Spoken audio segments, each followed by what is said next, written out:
Easy स्टडीपुर में आप सभी स्टूडेंट का स्वागत है।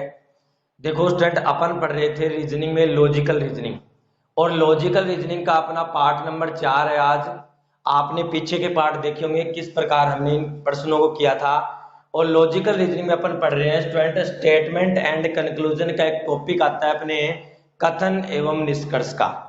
अब देखो स्टूडेंट, जो मैंने आपको पीछे जो पार्ट करवा दिए कथन एवं निष्कर्ष में, उन प्रश्नों को अगर आपने देखा होगा हमने किस प्रकार हल किया था, किस प्रकार हमने उनको अच्छे से पढ़ा था स्टेटमेंट को, और फिर हमने आंसर दिया था।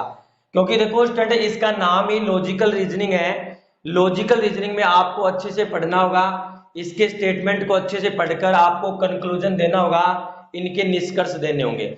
जैसे देखो स्टूडेंट, मैंने कुछ प्रश्न और उठाए हैं जो मेरी दृष्टि से अच्छे हैं, जो आगामी एग्जाम में आपसे पूछे जा सकते हैं और जो पीछे एग्जाम में जो हो चुके हैं उनमें पूछे गए हैं। तो देखो स्टूडेंट, स्टार्ट करते हैं आज के पहले प्रश्न से।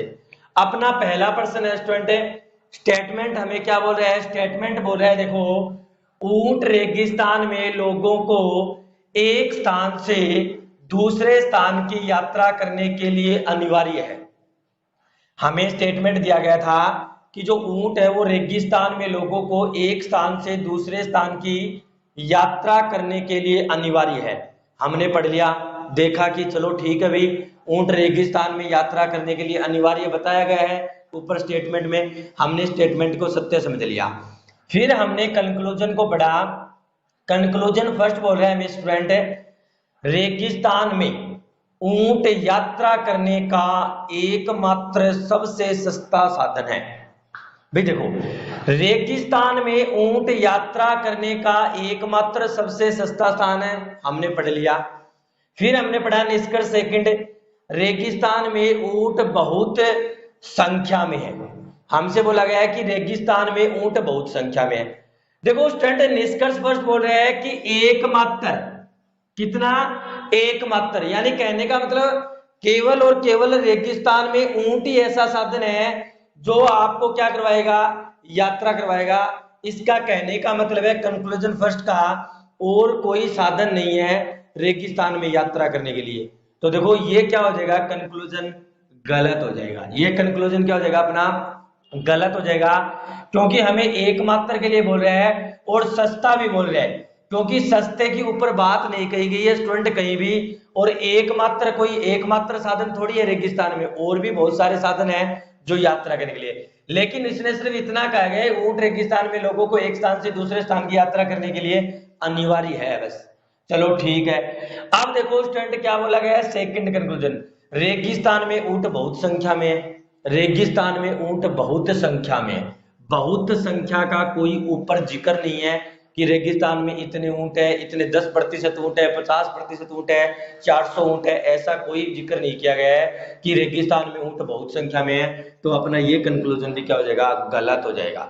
यानी अपन कह सकते हैं नाइदर फर्स्ट सेकंड नोर फॉलो, न तो कंक्लूजन फर्स्ट सही है न ही सेकंड सही है। तो देखो स्टूडेंट, पहले का आंसर अपना क्या हो जाएगा? दोनों ही क्या हो जाएंगे? गलत हो जाएंगे। दोनों ही कथन की क्या नहीं कर रहे? पालना नहीं कर रहे। नेक्स्ट पर्सन देखो, सेकंड पर्सन स्टेटमेंट देखो क्या बोल रहे हैं सेकंड पर्सन में। सेकंड पर्सन में स्टेटमेंट बोल रहा है तूफान में फंसे हुए। देखो हमसे बोल रहा है तूफान में फंसे हुए 10 मछुआरों में से 9 ने समुद्र तट पर आने का प्रबंध कर लिया है। प्रवीण 4 दिन के बाद भी वापस नहीं लौटा। हमसे बोला गया है तूफान में जो कुछ मछुआरे फंस गए थे, और कितने फंस गए थे? 10 फंस गए थे। 10 मछुआरों में से 9 ने, यानी 9 मछुआरे हैं, उन्होंने समुद्र तट पर आने का प्रबंध कर लिया है। यानी हमें पता चल गया है कि वो 9 मछुआरे वो आ सकते हैं समुद्र तट पर, उन्होंने आने का प्रबंध भी कर लिया है। लेकिन प्रवीण नाम का एक मछुआरा है जो 4 दिन के बाद भी वापस नहीं लौटा। ये स्टेटमेंट में जानकारी है। अब निष्कर्ष पढ़ते हैं कंक्लूजन फर्स्ट। कंक्लूजन फर्स्ट देखो स्टूडेंट क्या बोल रहे हैं? प्रवीण तूफान में मारा गया।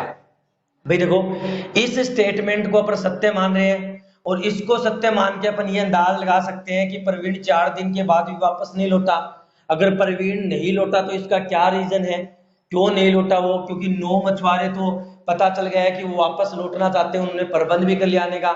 लेकिन प्रवीण तूफान में मारा गया, हम ये अंदाज लगा सकते हैं परवीन तूफान में मारा गया। फिर हम ये अंदाज लगा रहे हैं परवीन तूफान में जिंदा रह गया, तूफान में मारा गया, और ये भी बात सही है कि परवीन तूफान में जिंदा रह गया। अब देखो स्टूडेंट, परवीन तूफान में मारा गया और परवीन तूफान में जिंदा रह गया, बात तो दोनों सही है, लेकिन देखो स्टूडेंट दोनों बात एक साथ नहीं कह सकते। दोनों बात एक साथ नहीं कह सकते कि परवीन मारा भी गया और परवीन जिंदा भी रह गया। तो देखो दोनों बात एक साथ नहीं कह सकते, तो यहाँ पे जो अपनी स्थिति आएगी स्टूडेंट वो या की कंडीशन आएगी। या की कंडीशन का मतलब आइदर की कंडीशन आएगी। आइदर का मतलब है स्टूडेंट आप एक साथ दोनों को बातों को नहीं कह सकते कि परवीन मारा गया और परवीन जिंदा रह गया, इन दोनों को एक साथ नहीं लेके चल सकते ना। या तो अपन ये कह सकते हैं कि परवीन मारा गया इसलिए नहीं लौटा, या फिर अपन ये कह सकते हैं कि परवीन कहीं जिंदा रह गया होगा अभी तक नहीं लौटा। तो दोनों में से एक बात एक बार में एक ही कह सकते हैं, दोनों एक साथ नहीं कह सकते, और दोनों एक साथ नहीं कह सकते तो स्टूडेंट अपनी स्थिति जो आएगी वो या की आएगी।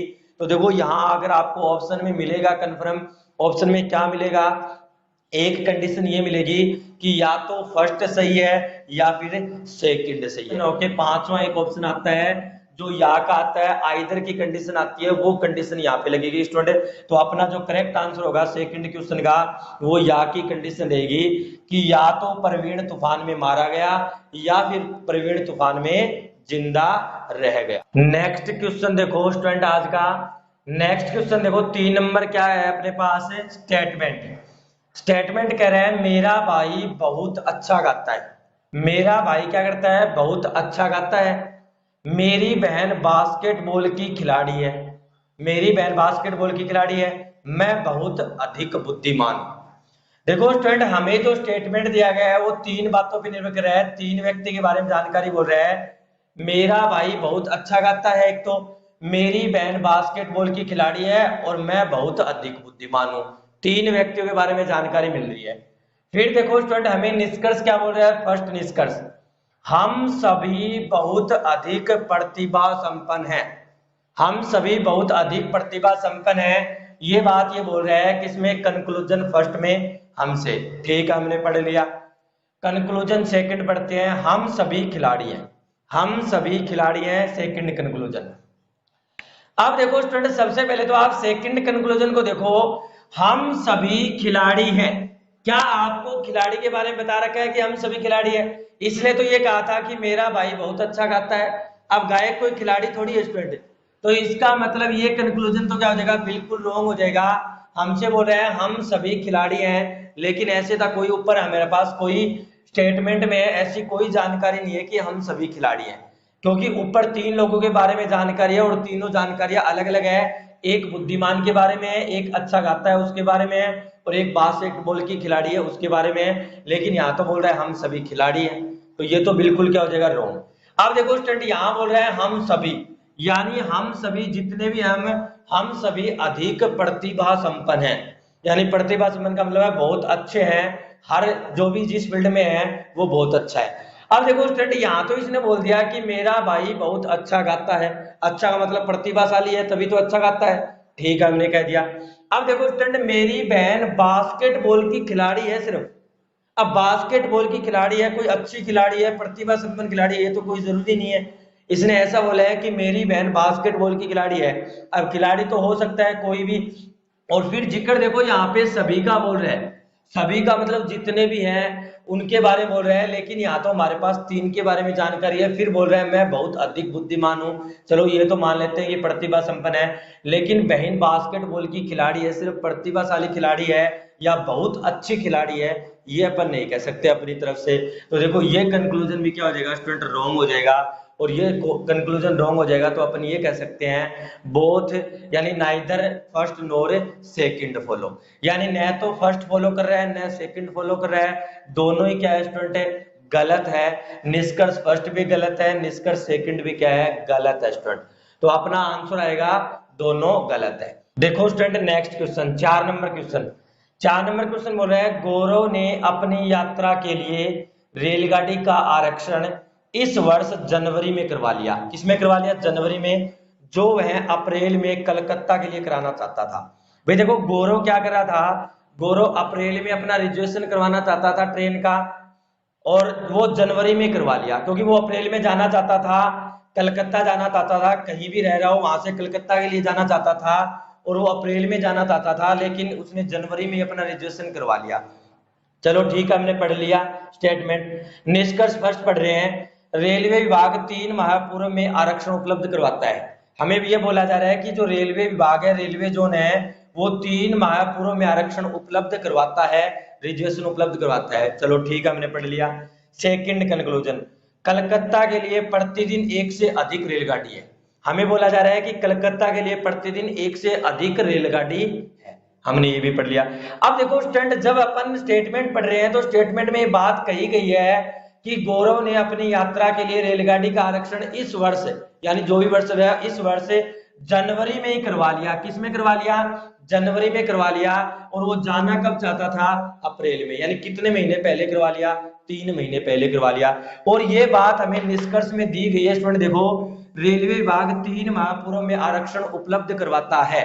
तो देखो, जो गौरव था वो गौरव जनवरी में आरक्षण करवा लेता है अप्रैल की बजाय। क्यों? क्योंकि रेलवे विभाग 3 महीने पहले आरक्षण उपलब्ध करवाता है, इसीलिए तो क्या करता है, उसने करवा लिया। वरना अगर रेलवे विभाग नहीं करवाता कि 3 महीने पहले हम रिजर्वेशन नहीं करेंगे, तो गौरव कैसे करवाता? तो देखो स्टूडेंट, ये बात बिल्कुल क्या है, कंक्लूजन ये बिल्कुल सही है। तभी तो उसने रिजर्वेशन करवा लिया, जनवरी में ही करवा लिया अप्रैल की बजाय। नेक्स्ट कंक्लूजन देखो स्टूडेंट, कलकत्ता के लिए प्रतिदिन 1 से अधिक रेलगाड़ी है। भाई देखो, कलकत्ता के लिए प्रतिदिन 1 से अधिक रेलगाड़ी है। 1 से अधिक का मतलब है हमें नहीं पता, और इसकी कोई जानकारी भी नहीं है कि कलकत्ता के लिए 1 ट्रेन है, 2 ट्रेन है, प्रतिदिन 5 ट्रेन है, 10 है, या वीकली चलती है। क्योंकि देखो स्टूडेंट, इस लाइन की जो जिक्र है या इस लाइन का जो हमें पता है, इसमें कहीं भी स्टेटमेंट में इसके बारे में नहीं पता कि कलकत्ता के लिए प्रतिदिन कितनी रेलगाड़ियां चलती है। इसके बारे में हमें कहीं भी स्टेटमेंट में नहीं जानकारी दी गई है। और स्टेटमेंट में जब कोई जानकारी दी नहीं गई है तो उसको कंक्लूजन को अपन अपने तरफ से नहीं सही कर सकते। तो ये कंक्लूजन क्या हो जाएगा स्टूडेंट? रॉन्ग हो जाएगा। हमें नहीं पता कि कलकत्ता के लिए कितनी रेलगाड़ियां उपलब्ध है, या वीकली उपलब्ध है, या दिल्ली 2 उपलब्ध है, या दिल्ली 1 ही उपलब्ध है। इसके बारे में कोई जानकारी नहीं है। स्टेटमेंट क्या है नेक्स्ट क्वेश्चन का अपने पास? देखो स्टूडेंट, स्टेटमेंट बोल रहे हैं हमें, श्रीमान भट्टाचार्य ने सभी निर्देश पढ़ लिए। अब देखो, हमें बोल रहे हैं कि श्रीमान भट्टाचार्य ने सभी निर्देश पढ़ लिए हैं, वह क्रियाकलाप करना प्रारंभ कर सकते हैं। अब ये निर्देश किसी भी चीज के लिए हो सकते हैं, किसी भी कार्य के लिए हो सकते हैं, लेकिन हमें जो स्टेटमेंट है सिर्फ इतना बोल रहा है कि श्रीमान भट्टाचार्य ने सभी निर्देश पढ़ लिए हैं, वह क्रियाकलाप करना प्रारंभ कर सकते हैं। चलो ठीक है, हमने पढ़ लिया। निष्कर्ष स्पष्ट बोल रहा है, श्रीमान भट्टाचार्य ने निर्देशों को समझ लिया है। श्रीमान भट्टाचार्य ने निर्देशों को समझ लिया है। ये कंक्लूजन फर्स्ट, निष्कर्ष फर्स्ट। सेकंड निष्कर्ष, श्रीमान भट्टाचार्य क्रियाकलाप करने के योग्य हैं।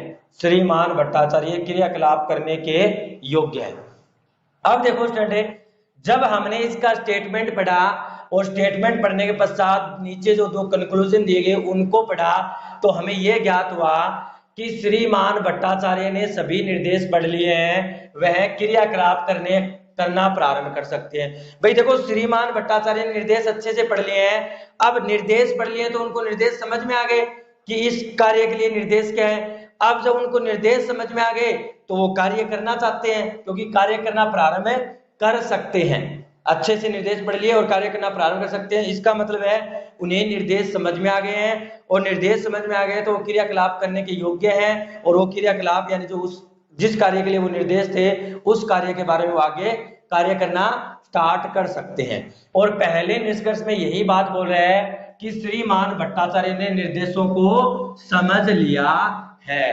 भाई देखो, समझ लिया है तभी तो वो क्रियाकलाप क्या कर रहे हैं, प्रारंभ कर सकते हैं। यही बात हमें किस में दे दी, स्टेटमेंट में। और समझ चुके हैं निर्देशों को तभी तो क्रिया स्टार्ट करेंगे ना, तभी तो कोई कार्य स्टार्ट करेंगे। जब उनको निर्देश समझ में आ गए हैं तो कार्य को क्या करेंगे, स्टार्ट करेंगे। और कार्य को स्टार्ट करेंगे तो कंक्लूजन फर्स्ट यही बोल रहा है कि श्रीमान भट्टाचार्य ने निर्देश को समझ लिया है। सेकंड निष्कर्ष, श्रीमान भट्टाचार्य क्रियाकलाप करने के योग्य है। ये बात भी बिल्कुल सही है। भाई उन्होंने जब निर्देश पढ़े हैं तो तो वो क्रियाकलाप जब स्टार्ट करेंगे तो वो क्रियाकलाप करने के योग्य है तभी तो स्टार्ट करेंगे। भाई उन्होंने निर्देश पढ़ लिए हैं, निर्देश समझ में भी आ गए हैं, तो अब क्रियाकलाप करेंगे, क्रियाकलाप करने के योग्य है। तो अपना आंसर जो आएगा वो दोनों कंक्लूजन क्या आएगा स्टूडेंट, सही आएगा। यानी कंक्लूजन फर्स्ट भी सही है, कंक्लूजन सेकंड भी सही है। यानी निष्कर्ष फर्स्ट व सेकंड दोनों क्या कर रहे हैं, स्टेटमेंट की पालना कर रहे हैं। नेक्स्ट क्वेश्चन देखो स्टूडेंट, 6 नंबर क्वेश्चन। स्टेटमेंट क्या बोल रहा है, पिछले 5 वर्षों के दौरान, पिछले के जो 5 वर्षों के दौरान प्रत्येक परिवार में विद्युत उपभोग दोगुना हो गया है।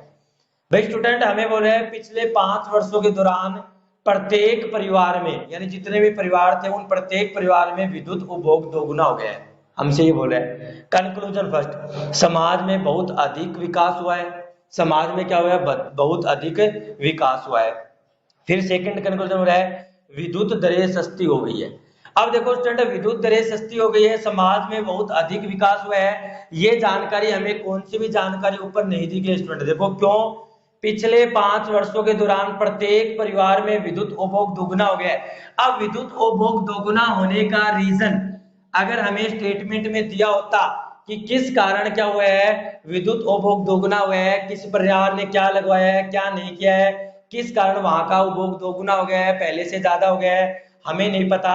विकास के बारे में ऊपर जानकारी नहीं दे रखी है स्टेटमेंट में कि किस चीज का विकास हुआ है, गलियों का विकास हुआ है, हर मोहल्ले का विकास हुआ है, किस चीज का विकास हुआ है, किस परिवार का विकास हुआ है, हमें नहीं पता। लेकिन हमसे बोल रहे हैं समाज में बहुत अधिक विकास हो गया है, तो हमें नहीं पता देखो स्टूडेंट समाज में किस चीज का विकास हुआ है। सेकंड बोल रहा है विद्युत दरें सस्ती हो गई है, सस्तों का कहीं भी जिक्र नहीं है कि विद्युत दरें सस्ती हुई है इस कारण दोगुनी उपभोग हो रहा है। ये बात हमें सस्ते का अगर ऊपर जिक्र दिया होता तो हम कह सकते थे कि विद्युत दरें क्या हो गई है, सस्ती हो गई है। तो देखो स्टूडेंट, ना तो हमें विकास की बात कही गई है ऊपर, सिर्फ और सिर्फ बात इतनी कही गई है कि पिछले 5 वर्षों के दौरान प्रत्येक परिवार में विद्युत उपभोग दोगुना हो गया है। विकास का कहीं भी जिक्र नहीं है, तो हम नहीं कह सकते अपनी तरफ से कि समाज में विकास हुआ है, तो ये गलत है।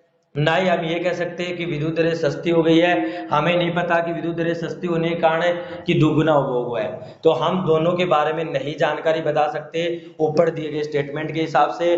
तो हमारा जो आंसर होगा न तो निष्कर्ष फर्स्ट सही होगा, न ही निष्कर्ष सेकंड सही होगा, neither first not second follow अपना करेक्ट आंसर होगा स्टूडेंट। तो देखो स्टूडेंट, अगर आपको इजी स्टडी पूल के स्टेटमेंट एंड कंक्लूजन की क्लास समझ में आ रही है तो आप इन्हें शेयर जरूर करें अपने दोस्तों के साथ। और अभी तक अगर आप स्टडी पूल के चैनल को सब्सक्राइब नहीं किया है तो आज ही सब्सक्राइब कर ले स्टूडेंट।